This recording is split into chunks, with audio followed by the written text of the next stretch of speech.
Lahat naman tayo titigil talaga magtrabaho, mag-work. Well, we're gonna get older, retire. So, yes. It doesn't mean na titigil din yung gastos natin. Hindi nag-retire yung gastos. Yes. So, kailangan tuloy-tuloy din yung income natin. Kaya ang naisip namin, ang best investment for us is condominium. Kasi ito, pinaka-easy na madaling i-maintain, madaling i-monitor. Yes. Hindi mo kailangan everyday na puntahan yung negosyo mo. Hindi mo kailangan everyday audit. You don't have to work. Yes, exactly. Kahit natutulog You ka. wake up and you're earning. It may be a hard pill to swallow, but we are not getting any younger. There's a saying that goes, the future belongs to those who prepare for it today. And I think that it's very fitting for us as we tackle how to prepare for our own futures. The question is, how do we do it? We're back in the Elements Residences showroom for the last installment of our series. Today, our guests will share with us the personal goals and their plans on how to grow their money as they get ready for the future, for their careers, their families, their loved ones, their financial peace of mind. I'm Hannah, and this is Money Matters.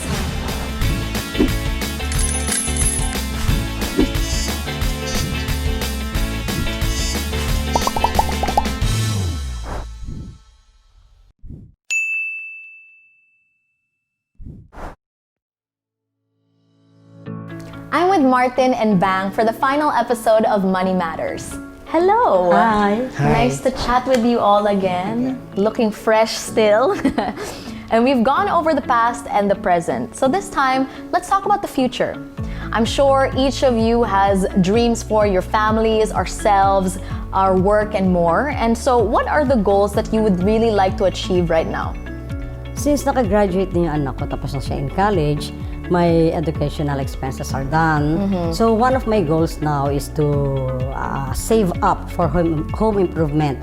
One of my goal is to renovate our home. Talagang gustong-gusto ko magkaroon ng enough funds para doon. Kasi for sure, my daughter will bring some new friends over our house. So I need to add up some more rooms, entertainment to accommodate that. Ako talaga ang gusto namin ng partner ko, mamanage namin yung pera namin, tapos yung savings namin, tapos yung stable business.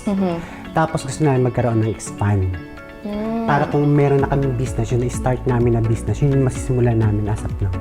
Ang goal namin ngayon is mag-asawa is to invest the property for our son future. And then, kasi nag-rent lang kasi kami yun eh. So, yun talaga yung namin gusto namin i-achieve. I think as Filipinos, that's really the dream, right? Owning your home, owning yourself a home for your family that can be passed along for generations, right? And the desire to attain our financial goals gets up the ladder as we get older also. It evolves. And over time, it becomes one of our top priorities. So how are you guys preparing for that? Save. Luckily, my wife also works. So, tulong kami sa pag-iipon. We have a small laundry business, may farm kami. So, kahit pa paano may extra. And right now, we are considering expanding soon. So, kaming mag-asawa kasi nag-uusap kami. Naghahanap kami ng source of income later on. Kasi alam naman natin na lahat naman tayo titigil talaga magtrabaho, mag-work. Well, we're gonna get older, retire. So, yes. It doesn't mean na titigil din yung gastos natin. Hindi nag-retire yung gastos. Yes. So, kailangan tuloy-tuloy din yung income natin. Kaya ang naisip namin, ang best investment for us is condominium.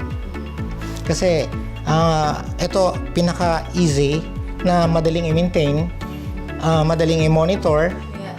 Hindi mo kailangan everyday na puntahan yung negosyo mo. Hindi mo kailangan everyday audit. You don't have to work. Yes, exactly. Kahit natutulog ka. You wake up and you're earning passive income. Yes. And multiple streams of income. That's what I learned from you. For me, it's spend your money wisely. So if you have extra funds, divert it in investment, just like real estate and stock market. So if ever na may iba kang project or plano, meron kang naka-standby funds na pwede mong pagkukunan para tuloy-tuloy yung progreso ng project na gusto mong i-achieve. Right now, my wife and I are looking into financial insurances, so that could help us in the future. But also, we are looking into real estate investment because later on, eventually, it could become our source of income when we retire. And I noticed that there are really a lot of people interested in real estate, even the younger ones, right? What about this type of investment appeals to Filipinos in general? The real estate in the Philippines kasi is, it's always appreciate yung value niya. So, hindi talaga yan bumababa. It's, this year, kung ang price niya is ganun, magtataas talaga, it's always has an interest. So, kung mag-invest ng isang Filipino is hindi talaga siya lugi, kundi Lugi, talaga oo. is Yun yung worry, di ba? Nag-appreciate talaga. So, kung titignan natin, good investment talaga para siya sa mga Pilipino. I think one of the reasons why real estate largely appeals to Filipinos is because we are family-centric by nature. So very close tayo sa family natin. And part of our culture is to buy a home for our kids or even buy a property for our families.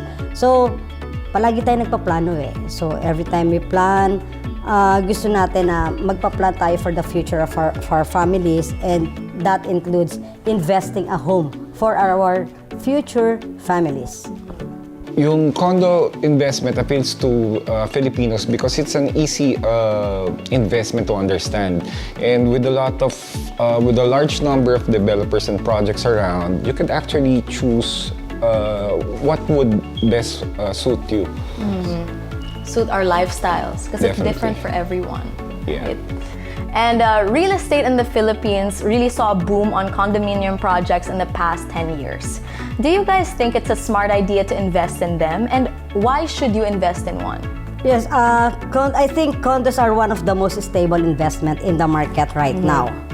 Siguro tatanungin mo why? Kasi condos allows you to diversify your money flow. Paano ulit? Paano? Pwede mo itong iparent or Airbnb. And if the time comes that you plan to sell it, It will appreciate in yeah, value. the price has appreciated because of the development surrounding the condo. Yes, as a millennials, kasi ang hinahanap natin yung convenience. Yun yung pinaka-importante. Less worry, tapos smart investment. Yun yung pinaka-importante. Why? Kasi in condominium, nearby yung mga hospitals, tapos yung shopping areas, nandiyan yung schools. Very comfortable talaga pag tumira ka sa condominium. Less worry. Condominium is a very wise investment, so you can use it or pwede natin tong parentahan. So this is very convenient for the families, working couples, starting families. And with regards to security, so we have 24-hour security dito sa condominium. So you don't have to worry about that one. Of course, kahit na iwanan natin yung family natin dyan or mag-abroad man tayo, so we feel na safe yung family natin dun sa place na tinitirahan natin. So there are a lot of condos scattered around Metro Manila, and how do you know which one to invest in? For me, I have no idea where to start, right? So what should you look for in a condominium? Okay, for me, for condominium buyers, we have three factors we need to consider.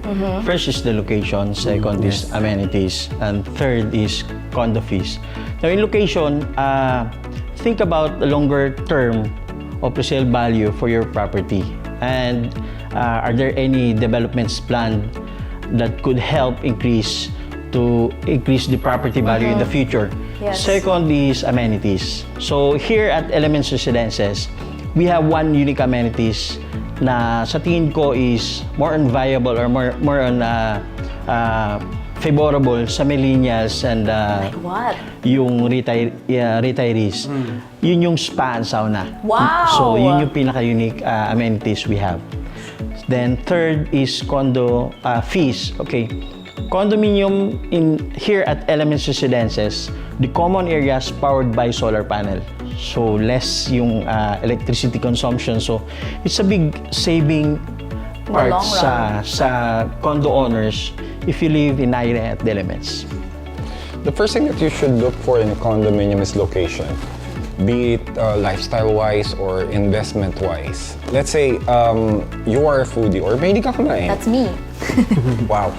So, living in an area like Capitolio, which has a lot of restaurants and food hubs, you will surely enjoy this area. Investment-wise naman, dito kasi sa Capitolio, we are in the middle of 3 business districts.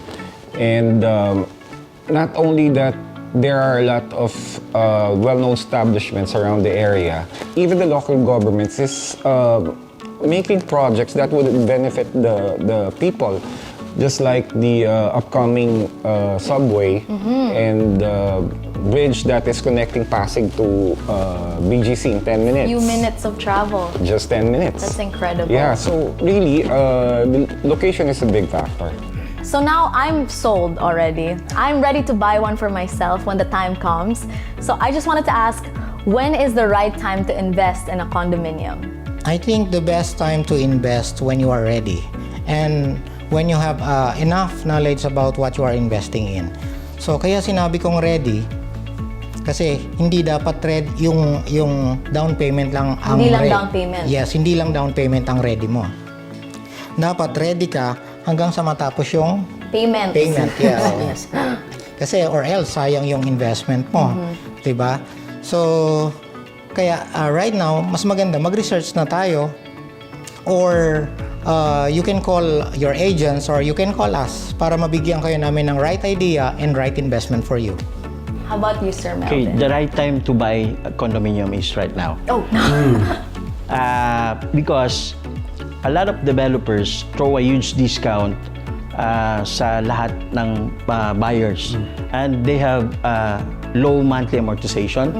Plus, here at Elements Residences, we offer 60 days deferment. So, medyo pabor yun sa mga first time na mag-invest ng condominium in Capitolio, Pasig. The right time to invest in the condominium is when you have financial stability. So and also you look din sa capability mo dun sa project or sa condo na kukunin mo. So you need din natitignan mo yung budgeting and then yung finances mo. Hindi yung basta-basta kukuha ka lang. So kailangan tignan mo lahat ng aspects ng financial mo. dapat planuhin ng maigi according to your finances, according to your lifestyle, and of course, the location. Those are all great points. So what tips or advice do you have for those interested in investing in a condo or for future condo owners or residents? Ako, tip ko lang naman, no, dapat alam mo yung finances mo. Para kung swak ba sa'yo yung budget o hindi. Then as to the developer regarding for the terms of payment na kailangan, para alam mo yung side by side kung paano mo gagawin, maibabudget mo yung sarili mong finances at kung sakto at komportable ka ba sa mga payment terms na ng condominium. Yun yung pinaka-importante According to your lifestyle and right. your needs. Well, my advice is PM is the key. PM is the key. PM is the key. You know, lalo na ngayon, malakas ang online selling. So, ganun din ang practice with real estate.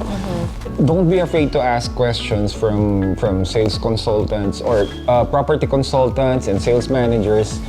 And try to visit them, their showrooms or watch guided tours. And then, as much as possible, check their social media accounts and call or email them to ask them your questions. Always recognize that you're never alone in these sort of decision makings, right? So as you've heard it here, PM is the key. And there you have it. I hope you learned a tip or two from our guests throughout the series. And if you find yourself interested in investing in your future place, remember that we've got you covered. Visit the Elements Residences social media accounts for more information about your new home at the center of the metro. Better yet, contact our guests. The Elements Residences sales directors will all be happy to answer any of your questions you may have regarding the project. Money, finances, and investing can all sound intimidating. But from what we've heard, it only takes patience, some prioritizing, and of course, asking the right questions to create a healthy financial life. And I hope that from what our guests shared, we realize that the best time to get ready for a future and to invest is today. Once again, this has been Money Matters. We'll see you next time. Subscribe to the Elements Residences channel for more contents like this. Also, check out and follow Elements Residences on Facebook and Instagram for updates and queries.